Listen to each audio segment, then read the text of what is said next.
बहुत गुस्सा आया हुआ है मुझे, बहुत सख्त गुस्सा आया हुआ है। लेकिन ये ना सोचिएगा कि मेरा गुस्सा सारा हुकूमत वक्त के लिए है, उस्मान बोजदार साहब के लिए है, बल्कि मेरा गुस्सा आप लोगों पर भी उतरेगा। क्यों? वजह उसकी ये है कि मैं खुद चशमदीद गवाह हूं कि जब मरी में बर्फबारी होती है तो हालात कैसे होते हैं। मैं जनाबे वाला नाजरीन, पहली बर्फबारी जो हुई है मरी में, मैं मरी में उस वक्त मौजूद था। ठीक है जी। अब ये आंखों देखा हाल है, ये वो दूसरे एंकरों की तरह नहीं है, ऐसा था वैसा था, उससे पूछते हैं, इसने बताया, एरियल शॉट ने ये बताया, ड्रोन ने नहीं। मैं खुद मौजूद था वहां पहली बर्फबारी पे। मैं आपको हाल बतलाता हूं। सबसे पहली चीज, शौक सबको जाने का वहां पर, क्योंकि बाहर की ट्रैवलिंग बंद है और मरी जो है वो इस्लामाबाद रावलपिंडी के भी नज़दीक है। दूसरा ये है कि पंजाब के दीगर शहर जो हैं वहाँ से मरी तक रसाई बहुत आसान। बर्फबारी का सुनते ही आवाम जो है वो दीवानी हो जाती है, बशमूल मेरे हमारे। हम जनाब पहुँचे मरी के रास्ते पर, मरी एक्सप्रेसवे पर, जो बड़ी अच्छी और खूबसूरत बनी हुई है, no doubt about it, first class बनी हुई सड़क है। मैं सलाम पेश करता हूँ जनाब इमरान खान साहब को। सड़क तो नवाज शरीफ साहब ने बनाई थी, गड़बड़ हो गई। अच्छा खैर, एनीवे मैं उनका शुक्रिया अदा करता हूं जिन्होंने भी मोटरवे बनाई, एक्सप्रेसवे बनाई मरी की। खैर उसके ऊपर जब हम जा रहे थे तो मैंने देखा कि रास्ते में जगह जगह पर पुलिस वाले कोशिश कर रहे थे कि रास्ता क्लियर हो। हम भी काफ़ी देर जाम रहे उसी जगह पर जहां पर ये वाकयात पेश आए, उसी के आसपास नज़दीक गाड़ियां रश में फंसी हुई थी, लोग गाड़ियों में से उतरे हुए थे और जैसे हम कहते हैं ना, लुत्फानंदोज हो रहे थे बर्फबारी से, लुत्फानंदोज, बगैर किसी तैयारी के अपनी जहालत में छोटे नन्हे मुन्ने बच्चों के साथ कभी चढ़ रहे हैं किसी पहाड़ पे। यकीन करो ईमान ताज़ा हो जाता है पाकिस्तानियों की हरकतें देख के, पाकिस्तानियों की हरकतें देख के ईमान ताज़ा हो जाता है। यकीन करो, पहाड़ों पे चढ़ रहे हैं, ऊपर चढ़ रहे हैं, ये नहीं पता नीचे कैसे उतरना है। पता नहीं यार ये लोग कैसे वहां बर्फ में खेल रहे थे। मेरे तो हाथ ठिठर रहे थे और मुझे तो वैसे डर लगता है, इन चीज़ों से घबराहट होती है। अल्लाह माफ़ करे, डर का लफ्ज़ इस्तेमाल नहीं करना चाहिए। फिर उसके बाद जनाबे वाला हम पहुंच गए, वहाँ पे 2-3 मकबूल रेस्टोरेंट हैं जो मरी से पहले आते हैं वहाँ पर चाय पीने के लिए। तैयारी बिल्कुल थर्ड क्लास, रेस्टोरेंटों का नाम नहीं ले रहा, पूरी थर्ड क्लास तैयारी। हुकूमत पे ब्लेम देते हैं, कोई सीढ़ियों के साथ रेलिंग भी नहीं, यकीन करो, सीढ़ियों पे फिसलन, क्योंकि सीढ़ियों के लिए कोई प्रिपरेशन नहीं की हुई। ये हुकूमत पे बात नहीं जा रही भाई, हुकूमत को आप सब लोगों ने 3-4 खुल के गालियां दे ली 3-4 दिन, ठीक है। उस्मान बोजदार साहब को भी टारगेट पे रख के उनको खूब जना बुरा भला बोला आपने। अपनी हरकतें आप चेक करें, यानी कमर्शियल इदारे जो कि लाखों करोड़ों कमा रहे होंगे सयाहों से, उन्होंने इतनी बॉदरेशन नहीं की हुई थी कि बर्फबारी के लिए अपने रेस्टोरेंटों की तैयारी कर, बिल्कुल कोई तैयारी नहीं थी, जीरो तैयारी। फिर उसके बाद हमारा जो साथ में आप समझ लें ड्राइवर था या गाइड था, उसने गाड़ी को फिसलन से बचाने के लिए सड़क की दूसरी पार गाड़ी खड़ी कर दी। अब मैं छोटे बच्चों के साथ अब सड़क पार करना एक मुअम्मा है, क्योंकि पाकिस्तान में आपको पता है हमारे जो ही हम सड़क पे गाड़ी चलाने निकलते हैं तो हम बीवी का गुस्सा, बॉस का गुस्सा, हुकूमत का गुस्सा, सब जो है वो हमने उन पर निकालना होता है जो पैदल सड़क पार कर रहे हो। यह हमारी फितरत का हिस्सा है, क्योंकि थोड़ा अजय देवगन वाली बीमारी हमारी, सिक्का जेब में आया गर्दन टेढ़ी। इसी तरह गाड़ी मिली पागल हो गए फौरन, जो भी रागीर है उसको गाड़ी के नीचे जरूर देना है।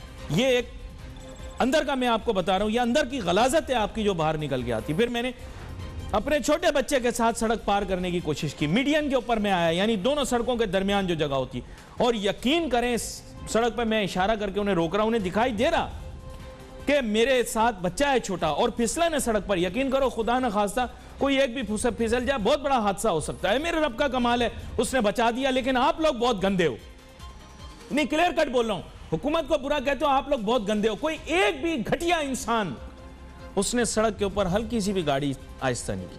4x4 में जा रहे थे सब लोग खाते पीते। मैं कहता हूं मैं लानत भेजता हूं ऐसे लोगों के ऊपर जिनके पास दौलत हो और उनके पास बड़ी गाड़ी हो लेकिन उनमें इंसानियत ना हो। लानत है उन पर, लानत। और वो लोग जरा नहीं रुके। यकीन करो मुझे डर ये था कहीं बच्चा ना फिसल जाए, छोटा बच्चा मैंने किस मुश्किल से सड़क को पार किया, दरिंदों की तरह देखते हुए लोग गाड़ी चलाते हुए आ रहे थे, किसी तरह मुझे और हमें नीचे रौंद दें गाड़ी के। तुम लोग जिम्मेदार हो, जिम्मेदार मैं भी हूं। मुझे उस दिन नहीं जाना चाहिए था, मुझे रोकना चाहिए था, मुझे कहना चाहिए था ऐसी कौन सी बर्फ नायाब हो गई। मैं भी कराची वालों की तरह वहां पे गोले गंडे देखने के लिए चला गया। यह गलती हमारी है। वो तो पागल हैं, ये लोग तो पागल हैं, ये तो बेवजह खुश होते हैं कि ये 1 लाख लोग आ गए, इस्लामाबाद में आ गए, 1 लाख लोग पिंडी में पहुंच गए। मैं नहीं नाम लेता इनका, जिनका भी नाम है, जिन लोगों ने इस तरह की बातें की है फजूल। मुझे उसी वक्त पता था कि हादसा होने वाला है। यकीन करो मुझे जगह जगह पर लग रहा था कि हादसा हो रहा है। यकीन करो फरिश्ते बचा रहे थे इंसानों को। यह मेरे रब का कमाल है, यह मेरे रब का कमाल है कि तुम लोग कलमा पढ़ के तुम्हारा मुल्क बना है, वरना तुम लोग इस काबिल नहीं हो, तुम्हारी घटिया हरकतें इस काबिल नहीं है। सही करता था अंग्रेज, अंग्रेज जूते मार के कहता था कि माल रोड के ऊपर मरी के तुम लोग घुस नहीं सकते। कोई घुसता था उसको डंडा मारता था। वो अंग्रेज ठीक था तुम लोगों के साथ, तुम इसी काबिल हो। अंग्रेज कहता था कोई मुकामी आदमी माल रोड पर नहीं घुस सकता। माल रोड के साथ जो कच्चा रास्ता था वहां पे मुकामी लोग जाते थे। अंग्रेज कहता था ये लोग इस काबिल नहीं है कि इनको माल रोड पे आने दिया जाए। सही कहता था वो। बावले हो गए, पागल हो गए। मंचिले मरी तशरीफ ले आए हैं, बड़ा मजा आ रहा है, इंजॉय कर रहे हैं। कौन सा ऐसा छिछोरा किस्म का माइंडसेट है, कौन सा ऐसा छिछोरा माइंडसेट है जो बर्फ पड़ते ही वहां पे पहुंच जाए। ये तुम लोगों की गलती है, तुम लोगों का पागलपन है, तुम लोगों का दीवानापन है। हुकूमत अकेली जिम्मेदार नहीं है, हुकूमत वही है जो तुम लोग हो।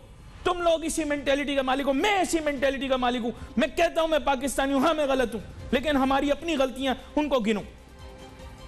मैंने तुम लोगों की आंखों में वो दरिंदगी और बेहिसी देखी है। मरी वालों को बुरा कहते हो तुम, मरी वालों को बुरा कहते हो। अपनी फितरत भी तो चेक करो। मैं वहां पर गया, यकीन करो गलियात के पास पूरा नक्शा मेरे जहन में जो है ना, आप समझेंगे एक तरह से अक्स हुआ। उसकी वजह यह कि मैं इतनी दफा गलियात गया हूं, इतनी दफा मरी गया हूं। वहां पर मैं पहुंचा एक जगह के ऊपर, मुझे शौक है बहुत कुदरती मामलात को देखने का, दरख्तों को, वहां के जानवरों को। मैं क्या देखता हूं, बंदर मुझे देख के यूं उठा के एक पत्थर मार रहा। मैंने कहा अबे बंदर तुझे क्या हुआ, तू इंसानों जैसी हरकतें कर रहा है। तो मेरे पास जो आदमी था, वहां पर बहुत सारे लोग होते, को मूंगफली बेच रहा, को केला बेच रहा था, कि लोग बंदरों के साथ। उसने कहा सर अभी अभी गाड़ी आई थी, मैं शहर का नाम नहीं लेता क्योंकि मैं भी उसी शहर में रहता रहा हूं पहले। तो उन्होंने कहा वहां से गाड़ी आई थी सर, मनचले लड़कों ने इसको बड़े पत्थर मारे हैं, यकीन करें। अब जो गाड़ी आ जा रही है ये रख रख के पत्थर मार रहा है। मैंने कहा यार वैसे कमाल है, बंदर ने इंसानों की सिफ्त अपना ली। ये तुम लोगों की हरकतें, यकीन करो, उनको पत्थर मार रहे हैं यार। अपनी हरकतें देखो यार, आप चेक करो। फिर आप लोग कहते हो कि यार अली नासिर हम पे गुस्से होता है। ये 22 लोग जिम्मेदार थे क्या? इनकी कोई गलती थी? ये भी एंजॉय करने जा रहे थे। हुकूमत का मैं आपको बताता हूं, हुकूमत का बताता हूं। यकीन करो इस चीज पर खुश होने की क्या जरूरत है कि आप बोल रहे हैं कि आपके मुल्क के अंदर लोग जोक दर जोक एक हिल स्टेशन पर जा रहे हैं। मैं आपको बताता हूं नाजरीन, आप सुनिएगा मेरी बात, हुकूमत आप भी सुने। हम लोग गिलगित बल्तिस्तान में जाकर हम लोग वो करेंगे, टूरिज्म करेंगे, सियाहत फैलाएंगे। मेरी बात सुनो आप, सियाहत के लिए गोरा जो है ना वो बिल्कुल नहीं आएगा तुम्हारे उचाट पहाड़ देखने। उसको कोई शौक नहीं है तुम्हारे उचाट पहाड़ देखने का।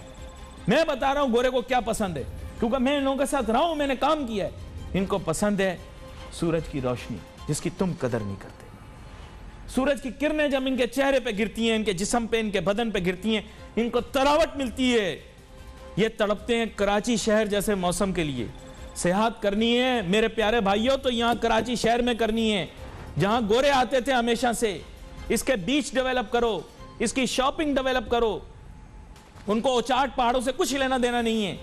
मरी गोरा इसलिए जाता था क्योंकि उस जमाने में ना हवाई जहाज था, बहरी जहाज का सफर बहुत लंबा था। उसको अपने घर की याद आती थी जब वो मरी जाता था। हरे भरे दरख्त वो देखता था, जो ये आपके वहां के पाइन ट्री होते हैं, इनको देखकर उसको अपने घर की याद आती। तुम लोगों को पता क्या, निकले कहां हो तुम लोग, गए कहां हो तुम लोग? दुबई जाते हो, वहां पे डेजर्ट सफारी देखते हो, डेजर्ट सफारी में कबाब देखते हो, फिर डांस देखते हो। तुम्हारा सारा पता है मुझे, मेरा मुंह ना खुलवाना। आज मुझे गुस्सा आया हुआ है। Let's take a short break.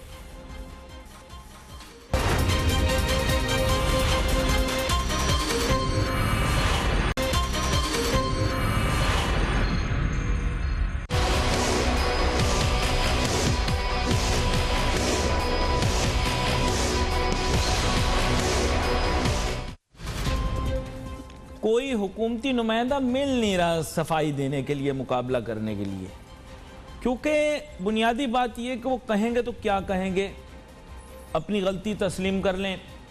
गलती तो उनसे भी हुई है। गलती क्या हुई है? देखिए, टूरिज्म पाकिस्तान में अरबों डॉलर ला सकती है, ये एक स्टेटमेंट है, लेकिन नाजरीन ऐसे नहीं लाएगी। क्यों नहीं लाएगी? देखो, मैंने आपको बताया, मैं गोरों के साथ, चीनों के साथ, जापानियों के साथ, सबके साथ मैंने काम किया है, उनसे चीज़ें सीखी हैं, समझी हैं, उनके लाइफ स्टाइल को अंडरस्टैंड किया है, वो किस तरह से अपनी ज़िंदगी जीते हैं, वो क्या खाना पीना पसंद करते हैं, मैंने उनसे सीखा, समझा। क्योंकि एज ए पाकिस्तानी, मैं जब भी किसी मुल्क के अंदर पाकिस्तानियों के साथ गया तो सबसे पहले एयरपोर्ट पे पहुंचते ही पाकिस्तानी जो हैं वो ढूंढना शुरू कर देते हैं पाकिस्तानी खाना। यार, पाकिस्तानी खाना कहाँ से मिलेगा?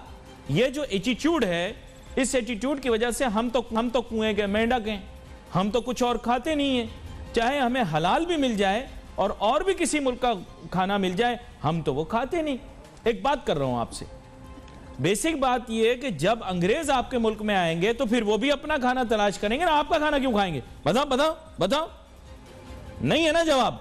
खाबे हम उनको बिरयानियां खिलाएंगे। गोरे बिरयानी नहीं खाते, दे डोंट लाइक बिरयानी, उनको मिसालेदार खाना नहीं पसंद। आपकी टूरिज्म के अंदर आप उनको अगर कोई खाना पेश करते हो तो वो उनके मिजाज, उनकी तबीयत और उनके जायके के मुताबिक होगा। खालिसतन चीनियों को आप बिरयानी खिलाना चाह रहे हैं, चीनी लोग बिरयानी नहीं खाएंगे, एक्सक्यूज मी प्लीज, वो इस तरह के आइटम नहीं खाते। हम उनको आम खिलाएंगे, फलों का बादशाह आम, आम वो भाईजान नहीं खाते। यार, तुमसे हाथ जोड़ के मैं गुजारिश करता हूं, ये वाला आम नहीं खाते, वो खाते हैं तोतापरी, उनको पसंद है अनवर अटोल, तभी मार्केट से गायब हो जाता है अनवर अटोल मौसम में। क्यों? क्योंकि गोरा खाता है अनवर अटोल, जिसमें चीनी के पाकिस्तानियों को सिर्फ पसंद है ऐसी चीनी, इनको पूरे चीनी का डब्बा दे दो पूरा खा जाएंगे, शीरा दे दो पूरा पी जाएंगे।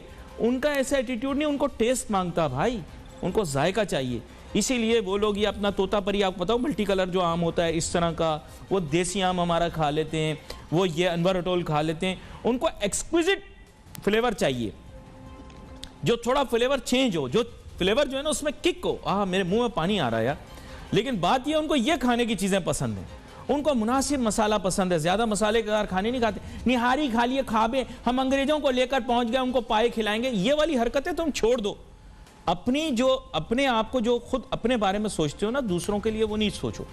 माँ बाप की भी प्रॉब्लम ये है, लड़के को बताते हैं लड़की हमने पसंद कर ली, आपने अपने लिए पसंद कर ली, शादी तो लड़के ने करनी है। यही प्रॉब्लम आप लोगों की पूरी कौम के अंदर है, पसंद हमने कर ली, अंग्रेज को टूरिज्म में खिलाएंगे। अब प्रॉब्लम क्या है?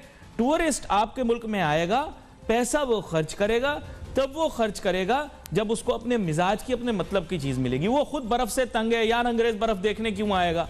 वो तो बर्फ से ख्वार है, यकीन करो।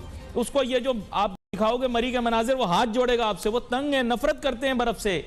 क्या बताऊं आपको यार, अंग्रेज जो हैं वो बर्फ से नफरत करते हैं, उनको आप बर्फ दिखाओ, उनको वो परेशान होते हैं। बच्चे 2-3 दिन उनके खेलते हैं बर्फ के साथ, ये खाली मैगजीन और टीवी के अंदर अच्छे लगते हैं। उन्होंने स्नोमैन बना लिया, बर्फ का आदमी बना लिया, आप खुश हो गए, यार डिस्को डांस। अंग्रेज ऐसे, अंग्रेजों को बिल्कुल कोफ्त आती है। अंग्रेजों को पसंद क्या है? सूरज निकला हुआ, जिसको आप लोग कुछ नहीं समझते हो। अल्लाह ताला ने आपको नेमत दी है, चमकता सूरज हर टाइम आपके ऊपर, और आप बोलते हैं चिलचिलाती धूप, सूरज आधे नेजे पे आ गया। उनको यही पसंद है, उनको यही आधे नेजे वाला ही पसंद है सूरज, क्योंकि उनकी जिंदगी में, उनकी लाइफ में ये नहीं है, उनको ये चाहिए। उनको समुंदर के नजदीक रहना पसंद है, समुंदर की लहरों को देखना पसंद है। ना शुक्रो, तुम्हें जो चीज मिली है ना, तुम उसको दिखाओ उनको। उनको रेगिस्तान पसंद है, थर और थर पारकर को डेवलप करो, चोलिस्तान को डेवलप करो। अंग्रेज आए यहां पर घूमेगा फिरेगा, ये वो चीज है जो उसने नहीं देखी, क्योंकि उसके मुल्क में सहरा नहीं है।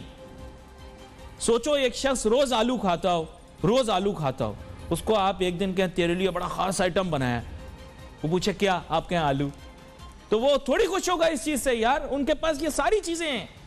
आपने अपनी इकोनॉमी में डेवलप करना है जनाब, आप सीरियस हो जाए। जनाब इमरान खान साहब, अस्सलाम वालेकुम सर। इसके बावजूद कि आप सोचते हैं, लोग आपको कहते हैं सही है, आप आज़ाद सोच के आदमी हैं, आपको बनी गाला में, खुले माहौल में रहना पसंद है, आपको ऐसी चीज़ें पसंद हैं, लेकिन सर आफ्टर ऑल आप हैं तो जमान पार्क के रहने वाले आदमी ना सर, लाहौर के। तो आपका माइंडसेट आपको लेकर गया वहां पर पहाड़ों पे बनी गाला के, अब आप रिलैक्स कर रहे हैं और वहां पे आपने जो है अपने मिजाज का माहौल बनाया हुआ है। लेकिन नॉट नेसेसरली कि हर अंग्रेज को भी ये पसंद हो। सर आप तो रहे हैं इंग्लिस्तान में, आपको पता होगा। दूसरी चीज ये कि गिलगित बल्तिस्तान में बिल्कुल वो नहीं आएंगे टूरिज्म के लिए। और भाई मैं हाथ जोड़ के आपको बताता हूं, I love Gilgit Baltistan, I love Balti people, लेकिन अंग्रेज वहां नहीं आएंगे। उसकी वजह यह कि उनको इस तरह की माउंटेनियस रेंज उनको नहीं पसंद, उनको नहीं पसंद। मैं आपको वैसे बता रहा हूं, उनको इस तरह के माउंटेन्स नहीं पसंद, उचाड़ पहाड़ वगैरह नहीं पसंद उनको they like greenery like Switzerland है। जैसा उन्होंने वो क्या कहते हैं, देवमलाई कहानियां, उसको फेरी टेल हमारे यहाँ कहते हैं, फेरी टेल ना, देवमलाई कहानी, जिसमें स्नो वाइट होती है, वो फॉरेस्ट में जाती है, वहाँ बहुत सारे खूबसूरत पेड़ होते हैं। जैसा आपने बचपन में बच्चे को बोले ना ड्राइंग बनाए, तो वो ड्राइंग आपको बना के दिखाता है, पहाड़ बनाकर दिखाता है, उस पर एक बंगला बने न्यारा छोटा सा, सामने उसके सामने एक छोटी सी नहर बह रही होती है, को हरियाली होती है। उनको ये वाली ग्रीनरी पसंद है, यही हम लोगों को भी ये वाली आइटम उनको पसंद है। यहां पर एक छोटी सी ब्रेक लेते हैं, नाजरीन वापस आएंगे तो कोशिश करेंगे हुकूमती नुमाइंदे। मैं जानना चाह रहा हूं ये $1 बिलियन ये जो बोल रहे हैं टूरिज्म, ये कैसे लाएंगे, मैं जानना चाहता हूं इनसे। Let's take a short break.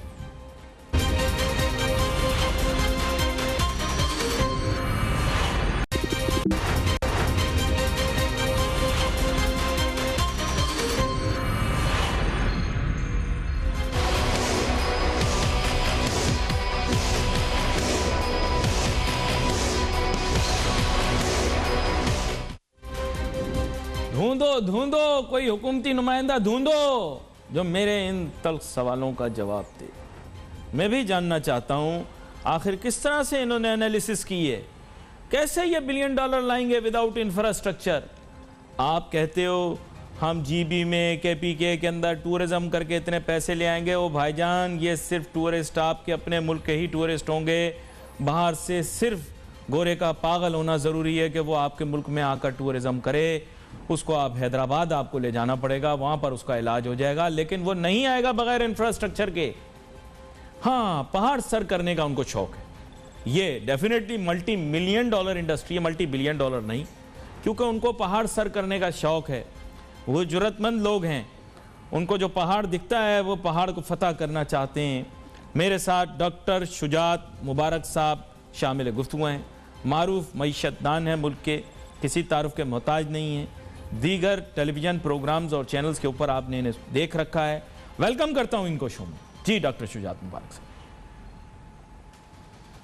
भाई बहुत शुक्रिया प्रोग्राम में बुलाने का। डॉक्टर शुजात मुबारक साहब, हर जगह गूंज है सानिया मरी की, जहां लोग गाड़ी में बैठे बैठे अपनी जान से हाथ धो बैठे। वजह सिर्फ इतनी थी कि वो एंटरटेनमेंट के लिए मरी जाना चाहते थे। बहुत सारी वजूहात हैं कि वहाँ पर रश लगा, कोई कहता है वाकई में स्लो ब्लेजर था, लेकिन आज मैंने एक नया एंगल दिया। डॉक्टर शुजात मुबारक साहब, मैंने अवाम को भी जिम्मेदार ठहराया इस काम के लिए। अवाम की भी बहुत सारी गलतियाँ हैं और उसमें मैं भी शामिल हूँ। मैं आपका नहीं कह सकता, लेकिन मैं अपना ज़रूर कह सकता हूँ कि हम सबसे ये गलती सरजद होती है कि जब इस तरह का वक्त आए, बर्फबारी हो, कोई नया सानिया या वाक़या पेश आए, हमें उसके नज़दीक जाना ज़रूरी होता है, हमें उससे लुत्फ़अंदोज़ होना ज़रूरी होता है। इसी सिलसिले में हम भी जैसे मरी चले गए, मैंने अपना जिसे आप कहें कि ऐसा वाक़या सुनाया जहाँ का मैं अपना चश्मदीद गवाह हूँ। आप भी मरी गए होंगे, आपको भी इस चीज़ का अंदाज़ा होगा। लोगों में उतावलापन बहुत होता है। अवाम की गलती को भी काउंट किया जाए, गवर्नमेंट तो होती गलत है हर दफ़ा, लेकिन अवाम कितनी गलत थी इसके मुतालिक भी तो आप बताएं। आखिर इसमें भी तो कोई लॉजिक नहीं कि वहाँ पर इतना रश है, हुकूमत मना कर रही, फिर भी बज़िद हैं, अभी भी टाप के वहाँ जाना चाह रहे हैं। क्या कहते हैं आप? बहुत शुक्रिया अली भाई। लेकिन देखिए अली भाई, अवाम को मैं सबसे पहली बात तो ये कि नहायत ही अफसोसनाक वाक़या था और अवाम की चाहे जो भी कहें, लेकिन इसकी सारी की सारी जिम्मेदारी गवर्नमेंट पर पड़ती है, आप चाहे माने या ना माने। देखें, अवाम, पाकिस्तान जैसा मुल्क जहाँ पे लिटरेसी रेट बहुत ही कम है, जहाँ पे अवेयरनेस वेदर के हवाले से, वेदर अपडेट्स क्या होती हैं, वेदर को देख के बाहर निकलने का शायद हमारे यहाँ रवाज ही नहीं है। आप चाहे बहुत ही पढ़े लिखे हम क्यों लोग ना हो, हमारे यहाँ कभी भी वेदर फोरकास्ट को नहीं देखा जाता, जैसे कि आमतौर पर तरक्की याफ्ता ममालिक में लोग देखते हैं। तो जब हमारे गवर्नमेंट को ये पता है कि हमारे अवाम इस तरह के हैं, उनको वेदर फोरकास्ट से इतना सरोकार नहीं है, और गवर्नमेंट को ये भी पता है कि गवर्नमेंट के मेट डिपार्टमेंट ने ये भी उनको बताया हुआ था कि इस तरह के तूफान आने वाला है या आपकी इस तरह से क्राइसिस हो सकते हैं, तो इंस्टेड ऑफ टेकिंग प्राइड कि 1 लाख गाड़ियां मरी में दाखिल हो चुकी हैं, मरी की इकोनॉमी बूस्ट करके स्काई रॉकेट कर जाएगी, होटल और रेस्टोरेंट्स वहां पे जो है ना वो मईशत उनकी बहुत बेहतरीन हो जाएगी, ये कहने के बजाय गवर्नमेंट के स्पोक्स पर्संस को इस बात पे तवज्जो देनी चाहिए थी कि किस तरह से वहां पे अरेंजमेंट्स बेहतर करने हैं, किस तरह से लोगों को खुदा न खास्ता जो इस तरह की जो आफत आई है उससे बचाना है।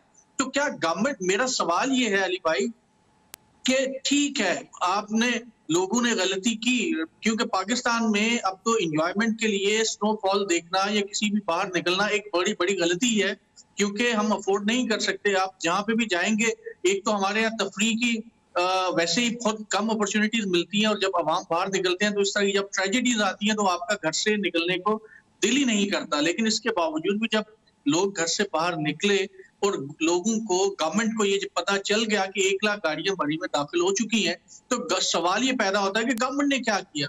सिवाय इसके कि ट्विटर अकाउंट के ऊपर 1 लाख विजिटर फवाद चौधरी साहब ने और हमारे अजीज दोस्त मुजम्मिल असलम साहब ये कहें कि मईशत बेहतर हो गई है, मईशत इससे बेहतर हो जाएगी, तो भाई आपको ये देखना चाहिए था ना, वो जो 1 लाख लोग जा रहे हैं, 1 लाख गाड़ियां जा रही हैं, आप उनको मैनेज करने के लिए इंफ्रास्ट्रक्चर है या नहीं, उनको रोके। ये तो उस वक्त इनको पता चला जब सोशल मीडिया पे तस्वीरें सर्कुलेट होना शुरू हुई, सोशल मीडिया की मदद से जब चीजें सामने आई तो कहा वो ये तो बड़ी ट्रेजेडी हो गई। फिर प्राइम मिनिस्टर साहब ने भी इंक्वायरी का हुक्म दे दिया।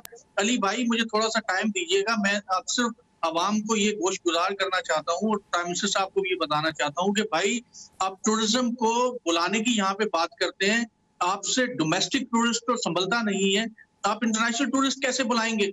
इंटरनेशनल टूरिस्ट को बुलाने के लिए सेफ्टी एंड सिक्योरिटी 100 नहीं 1000% आपको चाहिए होती है।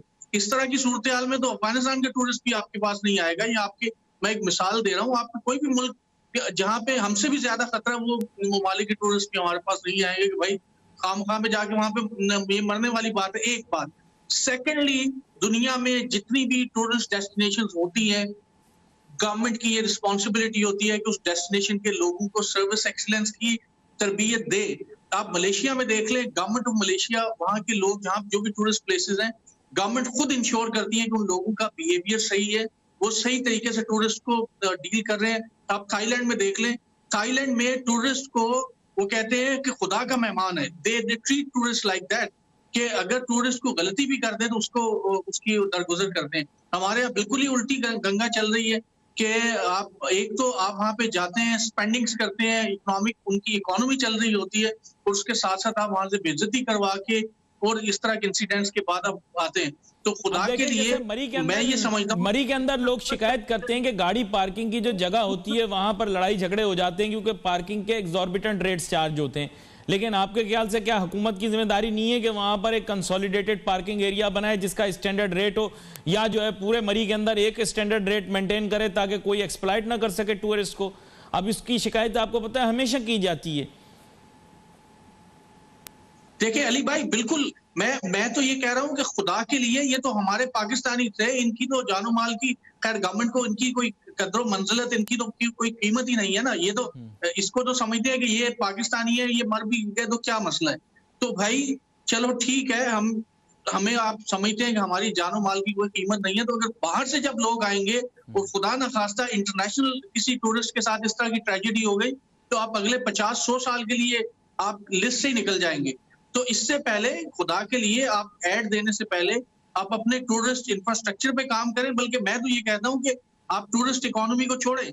टूरिस्ट इकोनॉमी उन मुल्कों का काम होता है जिनका बेहतरीन इंफ्रास्ट्रक्चर होता है, जिनके होटल्स, रेस्टोरेंट्स, रोड्स और आपके जो इस तरह की फैसिलिटीज है वो बेहतरीन होती है। लोगों को पता होता है कि किस तरह से आपने बात करनी है। हमारे यहाँ तो हमारे जो भी जितने शॉपकीपर्स हैं या जो भी लोग हैं, उनके पास जब जाते हैं तो वो आपसे बात इस तरह से करते हैं जैसे आपकी वो इंसल्ट कर रहे हो या आप उनसे फ्री में कोई चीज ले रहे होते हैं। हमारे यहाँ तो ये, आप किसी एयरलाइन पे चले जाए, मैं अपना पर्सनल आपको एक्सपीरियंस बताता हूँ। एयरलाइन के काउंटर पे आप अपने चेक इन करवा रहे होते हैं, वहां पे बैठी हुई खातून या जो भी वहां पे बंदा होता है, वो इस तरह से आपसे बात करता है जैसे कोई बहुत बड़ा एहसान कर रहा है। और अगर आपने कुछ बात कर दी तो वो पता नहीं वो आपको उसी वक्त 100 लोगों के सामने इंसल्ट कर देते हैं। यही हाल आपके हॉस्पिटल्स का है, यही हाल आपके दूसरे इंस्टीट्यूशंस का है। गवर्नमेंट इंस्टीट्यूशन को तो छोड़ दें, मैं प्राइवेट इंस्टीट्यूशंस की बात कर रहा हूँ। तो ऐसे मुल्क में जहाँ पे सर्विस एक्सीलेंस का, लोगों से इज्जत से बात कैसे करनी है, कस्टमर की रिस्पेक्ट क्या होती है, ये लोगों को पता ही नहीं है, तो फिर उस मुल्क में आप टूरिस्ट की बात करते हैं। अली भाई, मुझे तो मजाक लगता है। और आप ये देखें, हम लोग भी मीडिया पे बैठ के टूरिज्म को प्रमोट कर रहे हैं। तो भाई, सबसे पहले तो अपने लोगों को हमें एथिक्स सिखाने होंगे। जैसे मैं ये समझता हूँ कि हमारे लोग, पाकिस्तानी खित्ते के लोग, हम ज्यादातर लोग नौकरियां करते हैं, हमें बिजनेस करने का शायद पता ही नहीं है। बिजनेस करने वाले वो लोग थे जो हमारे इंडिया में बैठे हुए, दुनिया के बेहतरीन बिजनेसमैन बैठे हुए हैं, बांग्लादेश में बैठे हुए हैं, उनको पता है कि किस तरह से डील करना है। तो खुदा के लिए हमें ये जो टूरिज्म के थ्रू इकोनॉमी को रिवाइवल का जो लॉलीपॉप है, मेरे ख्याल में it's not going to work.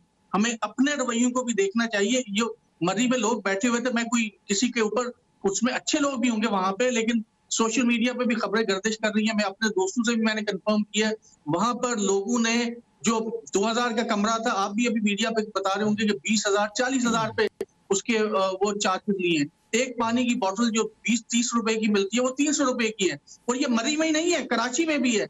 मैं आपको 20 जगह कराची में ऐसी दिखा सकता हूँ जहाँ पे 30 रुपए वाली पानी की बोतल 300 की डेली बिक रही होती है।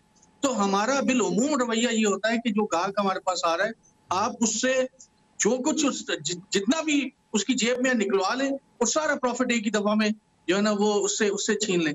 सवाल ये पैदा होता है कि क्या ये बिजनेसमैन की टेक्निक है? हमें अपने रवैयों पे खुद से गौर करने की जरूरत है, वरना ये मरी जैसे इंसिडेंट रोज होते रहेंगे। ये तो एक इंसिडेंट था, ये सोशल मीडिया ने इसको रिपोर्ट कर दिया, वरना आप ये देखते रहिए कि कितने इंसिडेंट होंगे और जू भी किसी के सर पे नहीं रेंगेगी। ये अभी कितने माजी में इंसिडेंट हुए, क्या हुआ उनका, सब भूल गए। बेहिस्से अगले हफ्ते भूल जाएगी, कोई नया पकड़ लेगी। हमारी कौम बड़ी बेहिस्से सर। अगले हफ्ते इनको ये होगा मीशा शफी को छेड़ा था कि नहीं छेड़ा था, गवाह लेकर आओ। इनका क्या है, ये हमारे लोग बिल्कुल किसी चीज को मंतकी अंजाम तक पहुंचाते नहीं है, हर चीज को सानिया का नाम दे देते हैं। बताओ सानिया सियालकोट का क्या, पिछले वाले सानिया सियालकोट का क्या हुआ? अरे कुछ भी नहीं करेंगे ये। डॉक्टर शुजात साहब, बिला वजह अपना दिल ना जलाएं। एक छोटी सी ब्रेक लेते हैं, वापस आते हैं। बेइज्जती के मुतालिक बात नहीं कर रहा, मसले का हल कभी भी नहीं निकलता क्योंकि आप सॉल्व करना नहीं चाहते। सुना दी शॉर्ट ब्रेक।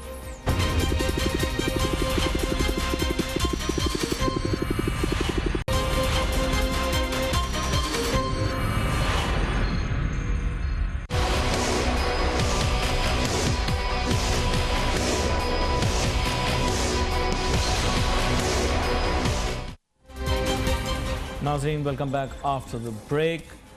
गुफ्तगू हमारी जारी थी। डॉक्टर शुजात मुबारक साहब ब्रेक पे जाने से पहले हमें बता रहे थे कि बगैर इंफ्रास्ट्रक्चर डेवलप किए टूरिज़म को आप कैसे डेवलप करेंगे। डॉक्टर शुजात मुबारक साहब, एक चीज़ की जानिब आपकी तवज्जो मैं मबजूल करवाता हूँ, वो ये है कि बुनियादी तौर पर आपको इस चीज़ को अंडरस्टैंड करना पड़ेगा कि जिस किस्म के टूरिस्ट को आप अट्रैक्ट करना चाह रहे हैं वो माउंटेनियस रीजन में नहीं आना चाहते। आपने ज़िक्र किया मलेशिया का, ज़िक्र किया, यहाँ पर चलें दुबई को भी जोड़ लेते हैं, थाईलैंड का भी जिक्र किया। जो मुख्तलिफ़ वेस्ट से आने वाले टूरिस्ट हैं वो वहाँ पर बीचेस के लिए, सूरज के लिए, उनके मुतदिल मौसम के लिए आते हैं, क्योंकि उनके अपने मुल्क के अंदर ना तो उनको सर्दी की कोई कमी है, ना बर्फ़बारी की कोई कमी है, ना पहाड़ों की कोई कमी है, और हैरानगी की बात यह भी है कि उनको दरख्तों की भी कोई ज़्यादा कमी नहीं है। उनके मुल्क में बहुत सारी नहरें बहती हैं। डॉक्टर शुजात मुबारक साहब, प्रॉब्लम को अब आप अंडरस्टैंड करते हुए आप ये बताइए कि ये जो हमारी विजन है यही गलत है, हमें और एरियाज़ को एक्सप्लॉइट करना है, हम अपनी प्रेफरेंस की चीज़ों को टूरिस्ट को क्यों दिखाना चाह रहे हैं? जी डॉक्टर शुजात मुबारक साहब।